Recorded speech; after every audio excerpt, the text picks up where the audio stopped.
So, my labor and delivery story. Although it's more like my delivery story because I didn't know I was in labor and I didn't know I was giving birth until 10 minutes before it happened. So yeah, let's unpack that day. The day before, I was hanging out with some friends and everything was normal.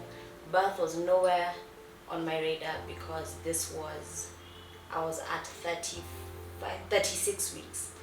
And yeah, in the evening, I started feeling a bit crampish and it's no big deal. Like, let me just rest, let me sleep it off.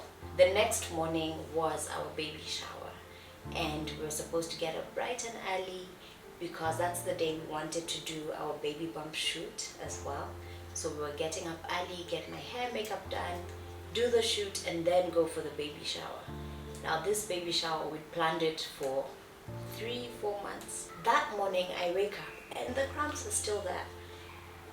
Ken tells me, just sleep it off, give it an hour or two, let's see how you're feeling. And I go back to sleep. It's now 8-9 a.m.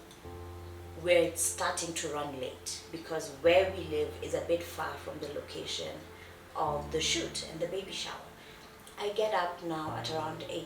I'm still feeling a bit off, but I'm better. It's much better. So I get in the shower, feel nice, getting ready to go.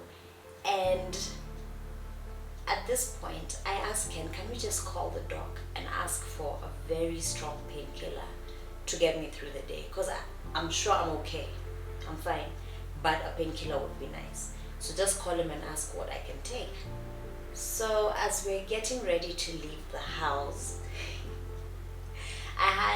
we had other friends who were staying with us. They came over for the baby showers, so they were staying with us. And as we're all getting ready to leave the house, my other friend, who's also pregnant at this point, asks me, "Are you sure you're okay?"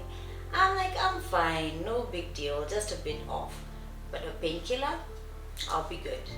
So as we're leaving, I tell Ken I need to throw up. I just need to get something out of my system and then we can go. So he says, cool, I'll put stuff in the car, you throw up, and then we go. So I go, I throw up, and something's not right. I'm telling myself at this point, I should not be throwing up. We're 8 months in. That's like first trimester problems. So as we call the doc, I let him know, hey, I just want to know which painkiller I can have because I need something that, like, I'm about to have a really long day. I'm good, don't panic, I'm fine, but I need something strong that will get me through the day. And then I'm like, oh, by the way, I don't know if it has anything to do with anything, but I also threw up. And I remember our doctor says, remind me, how many weeks are you? I said 36. He said, okay, meet me in hospital now. I'm like, doc, it's not that serious. I'm fine. Like, I'm literally okay. I'm walking, I'm good. I just need a painkiller. And he's like, no, meet me in hospital. So I'm feeling like he's being a bit dramatic. It's not that serious. And I tell him, okay, so it's actually my baby shower today. And I've planned this thing for the longest. I can't miss it. I have to go. And doc asks me, do you want a baby or a baby shower? I'm like, okay, you don't have to use that tone. Fine, I'll meet you in hospital just to show you that I'm okay and it's no big deal. I'm like, okay, I guess I even have to change now, wear something casual. We're heading to hospital first. So we call mom and tell her, by the way, we're running late. So I don't know what you'll do with the lady, the makeup, hair, talk to them, but we're running a bit late. We've left the house, yes, but we're heading to hospital, not to you guys. Mom says, okay. But I know the urgency. I'm sure they left the location immediately. Get down to the car, and as soon as I get to the car, I throw up again. Projectile. By the way, this might be TMI. If you're bothered by TMI, just catch you on the next vlog. But yeah, so I throw up again, and this time it's T for tough. I tell Ken, okay, I think, yeah, actually, let's get to hospital, because at this point I'm still cramping. I'm okay, but I just have cramps. According to me, I just have cramps. So we drive. Hospital's not very far from our house. We get there, and of course they're like, oh, pregnant lady, emergency. They're coming with the wheelchair and everything. I'm like, I'm fine, I can walk. And I waddle into the emergency room, and of course the nurses are like, okay, how many weeks? This says, what's wrong? I'm like, oh, nothing's wrong. I'm just here to wait for Doc. He's on his way. And yeah, I just needed a painkiller, but anyway, he's coming. This whole time we're just being very casual about stuff. Because why? Because I have places to be. I have places to go. I'm like, yeah, this is just another quick errand before we head to the shoot. And they're like, okay, it's routine. We have to check if you're dilated and how far you're dilated. I said, if I'm what? But no, it's too early. It's too soon. I mean, I'm a whole month and a day or two to my due date, so there's no way. But they say it's routine. We have to, so we let them as we wait for Doc to get there. Now, first of all, nobody warned me. I mean, I was warned, but the warnings should have been a bit stronger, because when they check if you're dilated,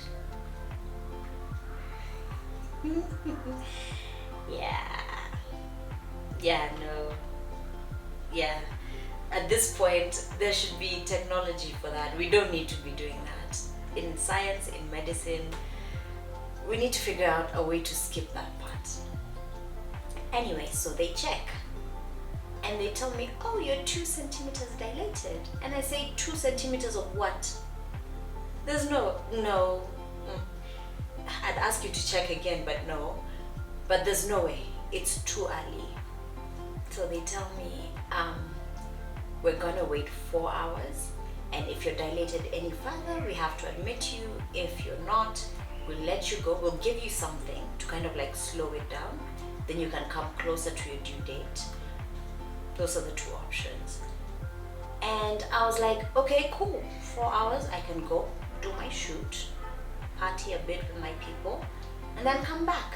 And then we do this thing. You'll check again. And they were like, no, you're staying right here. You're not leaving. Party poopers. At this point, my parents have gotten to the ER, and my dad asks us, when we give him the update, he asks us, what do you guys want? Like, what's in your heart? Do you want to get admitted and have this baby, or do you want to wait until time? And I said, that thing when they're checking, I am not doing that again. We're not going through that. Why? No. So we finish today. We finish this thing. And so Dad prays with us, and we say amen. We did not know what we were saying amen to, because he prayed for quick labor, painless labor, quick delivery, all that good stuff. And we said amen. Now, I am of the thought that some people's prayers get to heaven faster than others, because he said amen, and that was that. And I feel like my body was like, let's go, cool. They leave. Remember, we have the shower, and I'm supposed to be the host, right? So Mom takes over, and she's now hostess with the mostest, and they head there because we have 100 people coming, and they have to take care of that. So at this point, they've left, right? And I have never given birth before. I don't know how this process works. So as I'm in the bed in the emergency room, I assume my water broke, because it feels like my water broke. I'm still very not in tune with what's going on. I think I was in denial. And so when we uncover, there's just a lot of blood. And I don't panic, because I guess that's what's happening. If a human is coming out of your body, then there should be blood, no? And I found out, no, there shouldn't be blood. So at this point, this one nurse goes into I don't know, he dug deep into the depths of all his training, because he switched from like the friendly, like, how are you, to, okay, we need this. I'm just hearing medical terms, and I'm like, okay, what's going on? My doctor wasn't here yet. Another doctor comes in, and she's like, oh, does the gush of blood come each time there's a contraction? And I say, sorry, come again, when there's a what? Who is having contractions? It's not me. I have a party to get to, right? And yeah, I was like, okay, I guess at this point, I think Ken probably knew I was in labor. I didn't, because he was trying to tell me, like, let's count, let's time your contractions. I didn't know what was going on. I just knew I had cramps, and I was trying to get a painkiller so I can go to my party. And I'm like, okay, so I'm trying to process contractions. I am having contractions. I am in labor. I'm giving birth today. Okay, all right. So we check, and yeah, they do happen at around the same time. So my doctor gets there around that time, and they update him again. I just remember medical terms. I didn't know what was going on. And our doctor is usually a very fun, bubbly, happy person, good energy. And he just comes and I'm smiling, hey doc, this and that. And he says, I have to scrub up. I'll see you in theater now. I'm like, sorry, come again, what? He's like, I have to go scrub up and meet me in theater. You're going to meet me in theater now. I'm like, sorry, what does that mean? He says, we're going into surgery. I ask him, of what? What are we talking about? And he says, CS. We need to have a CS now. I'm like, oh, so the baby is coming today, now. Oh, okay. All right. So I think at this point, Ken, remember he went to get something from the car. So they're taking me, I'm in a wheelchair, they're taking me to the theater. My husband is somewhere. By the time he gets back to the emergency room, he's told I'm already going up. And we're like this, right? So as they put me in the wheelchair, I don't know if I was in denial, if it's a defense mechanism, I don't know, but I was in the wheelchair going wee, wee, like an ambulance, because, well, might as well have an ambulance. How I pictured this going was, I'll feel contractions at home, I'll breathe through them, we'll do the ball thing, and when we're ready, we'll go, I don't know if you call an ambulance or something, and I'll go, and I've done all the breathing, the exercises for pushing. I had not prepared for this, so I didn't even know where to start. So we get into the theater, and as we're going into the theater, I feel like I have worked in PR and marketing long enough to know when I am being managed. The nurses are really trying to get things going, like, oh hi, how are you, this and that, but they're working really fast. And it occurs to me that, wait, I don't think this is how it's supposed to go. Something is not right. Something is happening or not happening. I later came to find out from my husband that as I went into theater, just as they closed the doors, is when he came up and they couldn't let him in. And then I later found out that they didn't let him in because they weren't, apart from whatever procedures, they were not entirely sure what was going to happen in this surgery. So they were dealing with one person at a time in case he comes and faints in there. My memory is patchy, but what I do remember is from when I went in, they put me on the bed, all the procedure with the anesthesia in the back and everything. And then they call out, you see, Dr. So-and-so, this and that. It's like in the movies, they do that thing. And they said 1:49 p.m. and they start. And at exactly 1:57 p.m., baby is out, right? But now this is the thing. In movies, when the baby is pulled out, you hear pain or something. You hear something. And I remember baby being pulled out and it was quiet. And I'm like, okay. And then, and I remember they're still really trying to talk to me, and they're like, oh, baby has a full head of hair. Who in the family? Because they're trying to keep me, I guess, I don't know. But they were giving me so many. So I was fully awake, fully conscious. Yeah, so they're trying to talk to me, and the only thing I'm thinking is, I can't hear my baby. I can't hear my baby. And they pull her out, and I see, remember I'm lying like this, so I see out of the corner of my eye that they've taken her to some corner, and she's with the pediatrician now, right? And this doctor is really, I'm just seeing her moving vigorously, like I can't see what she's doing, but she's like really moving, and they're really talking, and they ask me, Betty, are you okay? And I'm just like, where's Ken? They're like, no, don't worry, he's waiting for you, he's outside, he's this and that. Did you know if it's a girl or a boy? I'm like, where is Ken? Like, where is Ken? That's the only thing. And I remember as I was looking at baby out of the corner of my eye, I was trying to pray. I didn't have any words. I was just trying to pray, and all I could say was just God. I was just like, God, where is Ken? That's all I could say. Later, I watched back one of the videos, and the pediatrician said they had to jumpstart her. And I think it's God that I didn't hear that, because if I did hear that she had to be resuscitated, I would have not been okay at all. After like the longest 5 minutes of my life, I hear her just go, ah! And I'm like, oh, okay, all right, we can finish now. I'm good. I've had my baby. And so they bring her over, and she's the tiniest little thing.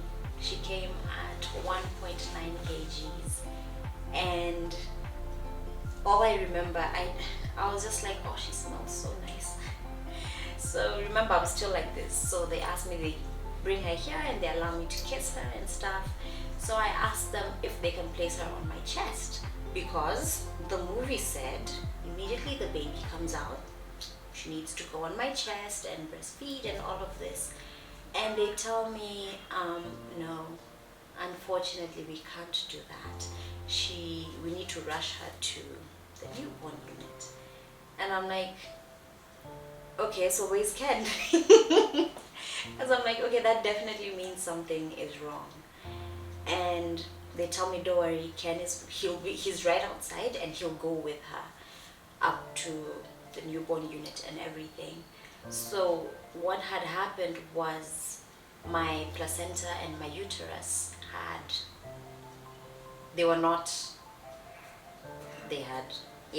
I don't know what is I don't know the medical term for that. Detached from the uterus. My placenta detached from my uterus. So baby wasn't getting any oxygen, any food for we don't know how long. Yeah, that's why they had to work like this to get her out, because it was T for tough, H for hectic, and things were thick. So Ken went up with baby, and they're working to, finish everything, close me up. And you would think that's where this ends, because that's enough for a first-time parent to go through. You would think so. But no. In true Bettie fashion, as they were wheeling me out after surgery, they take me to recovery for some time. So as they're wheeling me out of recovery, I feel something. I don't know what, but something. And as I'm turning to tell the nurse that I feel this something, I start convulsing and I have seizures and I black out. Because why? I don't know. There was a lot going on. My pressure hit 198 and normal pressure is at 120/80. I think I was 198 over 1 something, and my body said, cheers, I'm out, it's a wrap, this is too much, you're not gonna make me give birth. And then you start doing all these, I'm out, I'm done, and my body shut down. And I wake up in HDU. Now HDU is like 1 sneeze away from ICU. And remember, Ken is with baby upstairs and he's waiting to see his babe, his wife. When he asks where's his wife, he's told, yeah, about that. And that's a whole other story by itself. He went through the most. He went through a lot that day as the one person who was trying to keep everyone updated. Remember, there's a whole party going on. So he's trying to send updates. He's trying to check on baby. He has no idea where his wife is. He's been told now she's in HDU. So I mean she's dying. He's ready to be a single dad now. And it was a lot. So to keep it short, I stayed in HDU for 2 days. I had a condition called eclampsia, which again is a whole other story because I had the perfect pregnancy, so to speak. No morning sickness, no swelling, no cravings. Like, it was nice, it was bliss, nothing was wrong. Up until a week before this happened, and I had maybe 2-3 days where I had the symptoms of preeclampsia, but I didn't know they were symptoms because they all made very much sense in the setting where they happened. But God really preserved both baby Rage and I. We joke about it now, but it was actually a very serious life-threatening situation. Giving birth is no joke. Like, it's no wow, it's, I don't know what I expected. You want to get pregnant? Yes. You want to have a baby? Yes. Ready to give birth? Yes. I'd even told them I want no epidural, no nothing. I want it all natural.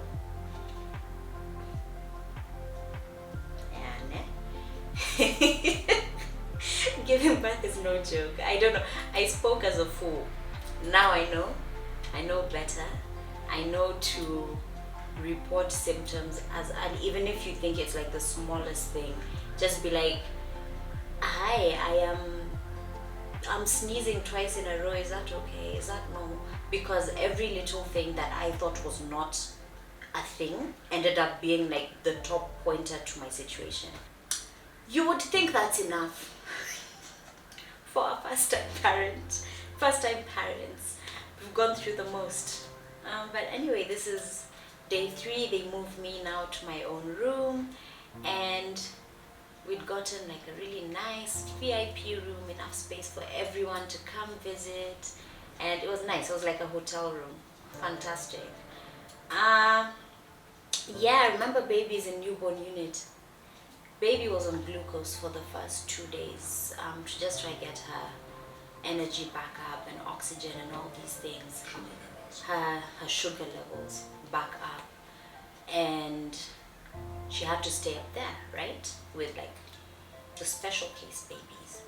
So what would happen is we had like 3-hour cycles. We'd go up, feed her, like just hang out with her, change her, all these things. Skin to skin. This whole time Ken was doing the skin to skin thing, because where am I? In the ghetto. In the ghetto. I was into the thick of it. So yeah, Ken is doing the skin to skin. He's with all these other moms. He's the only man there, and he's with like the bottle and then feeding baby, then putting her in here, and yeah, super cute. Till today, let me tell you, baby Rage has a very special affinity for Ken. He is her first parent and the first parent that she got to experience, and they just have like the cutest bond. Are you crying?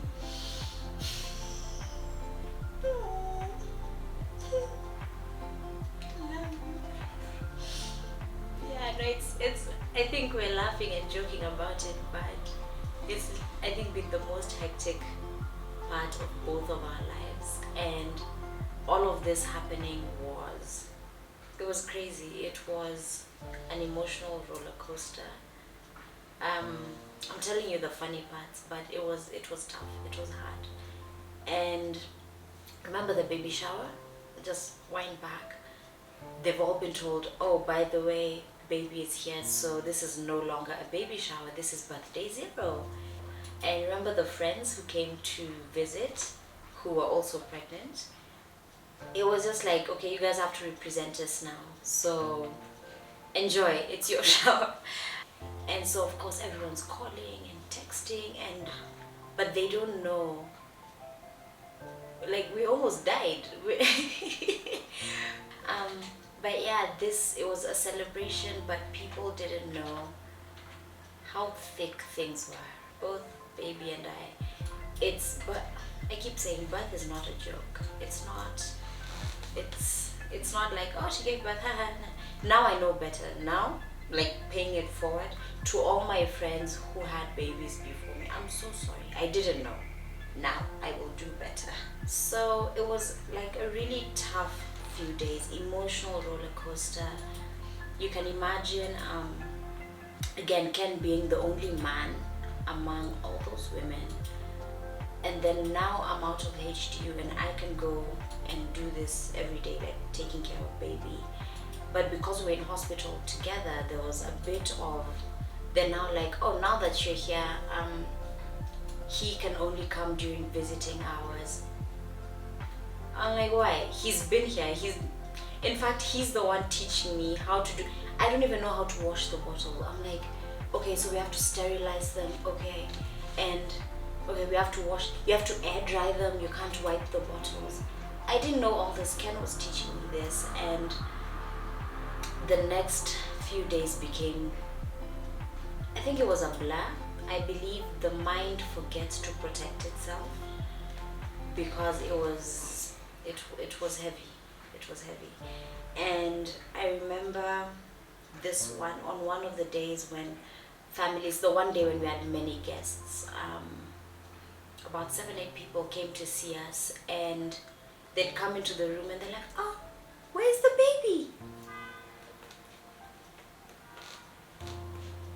Yeah, that was not fun at all because the baby couldn't even stay in the room with us, and it was not nice. It was not nice.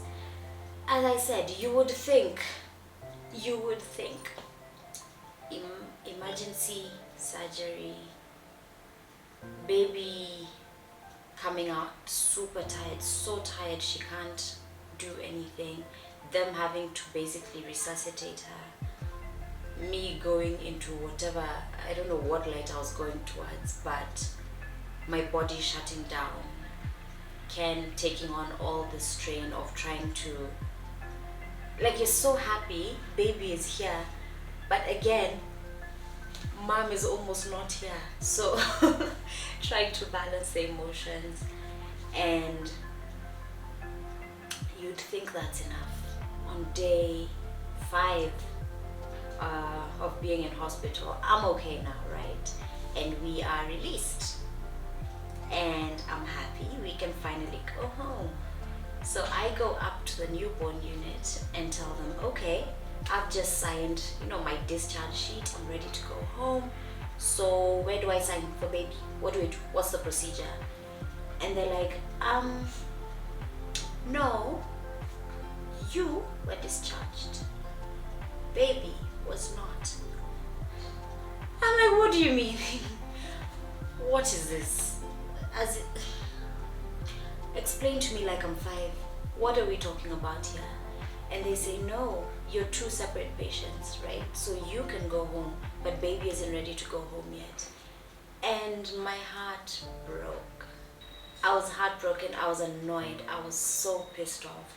They said they have to measure her. She has to be the same weight as when she was born. And they have to make sure, like, I'm okay, like I can wash her, I can, like, I've sat down with the lactation nurse. She's taught me how to feed her. Just basic care of a newborn. And I got so mad. I was like, I've been here how long? Why are you telling me this now? You could have told me this on day 2, 3, 4. I could have done all of these things. Anyway, I now thank them for taking me through that, because if I came home without all that training, I would have been lost. So, I mean, now I can say thank you. Then I was pissed off. I was done. I think I was calling mom. I'm like, I can't imagine they won't let me go home. Anyway, so yeah, baby can't go home. And this is day 5. We go home without a baby. I think I remember this day and my heart just breaks again, because we came home and I felt nothing. There was a lot of nothingness. I didn't know how to react. Again, I think the brain, the mind does this to protect oneself. And as we get home, I find that, Mom, did you know about the surprise? Yeah, they decided to surprise us. Our mom, some friends, they threw, remember we missed the baby shower. So they threw us a welcome home shower thing. And I just remember getting to the door and breaking down, because I think I was finally feeling everything, and I had a lot to feel. I had a lot to feel and to process and I was crying, not because of the surprise. I don't know how to explain it, but I was finally feeling everything. And I'm like, wow. Yeah, wow, just wow.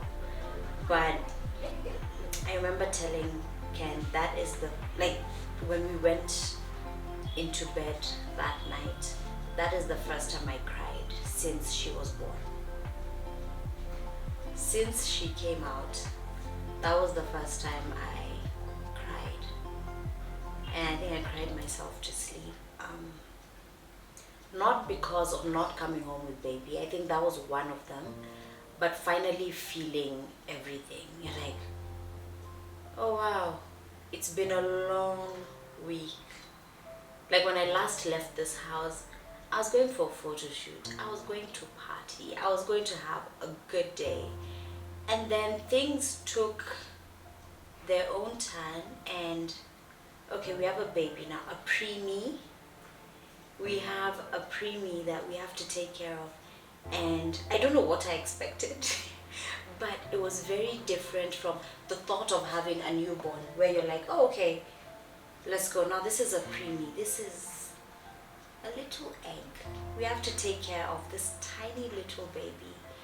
And before that, we really thought we were ready. We had done everything. We had shopped for everything. By month 6 we were done. We were like, now we're just waiting for baby, we're ready.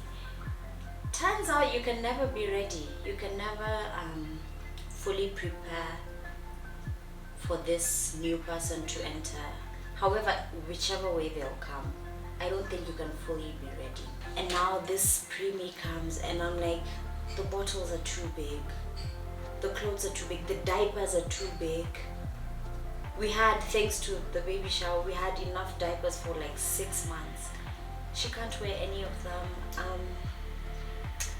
And yeah, you're like, okay, so where do we start? There's no shop that's like a preemie shop. So we had to start shipping things in, and it was something, logistics. And anyway, on that note, we did start a mom and baby preemie shop. Newborn, new mom preemie shop. Stock stuff for the 4th trimester, and I'll put all the details below. That's how that business came about, because I had to ship in so many things that I couldn't find here. Oh my gosh. This is newborn, right? This is the size of a newborn baby outfit. So tiny, so cute, right? Now, this is the size of a preemie. This is what we were wearing when she came home, and they were big. This was like massive on her. She was drowning in it. Let me just show you the size. This is the size difference of a preemie and a newborn. That's how tiny she was. Those are her socks. She was such a doll. The little things. Yeah, so this is what we were working with, and this was big on her. Crazy, crazy, crazy, crazy. Even with the diaper on, it was big. Anyway, yeah. The next morning we wake up, we're ready. We're like, go give me my baby. I need to bring my baby home. We go to hospital. They measure her, and I'm crossing my fingers, all my fingers, like crossing everything. I am clenching my butt cheeks. I'm like, I hope we can, like. So we get there and they measure baby, and they're like, oh, she's good to go. I was so happy. I was elated. I don't know, I can't even describe. I was like, wow. I felt like after a long week of so many things happening, I'm like, finally something normal is happening. I am getting my baby and I am taking her home. It was absolute, what was it? I don't even have a word for it.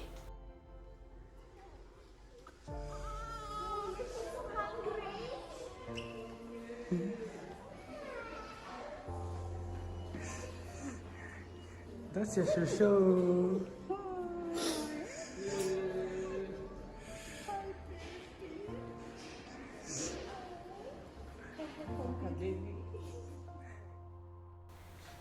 Without crying, I'm not crying. Ken is crying though. Yeah, it was beautiful. It was nice, and we came home after the craziest week of our lives. And finally we have baby, and we were finally home. And that's how we left home to go to a party and came back with the most amazing little human we have ever met. The happiest, truly the happiest baby I have ever met. Our little baby Rage came in with a bang. Yeah, she made her grand entrance. Would I do it again? Yes. 10 out of 10, highly recommend. I want more babies. I don't know how she feels about that, but yeah, best experience. Being her parent is the best experience of my life. Like, I can't compare it to anything ever. It's just the most amazing thing. Watching her grow, watching her. I can hear her calling now. But yeah, she is the best thing that has happened to us. And that was our hectic, H for hectic, T for tough, things were thick, labor and delivery story.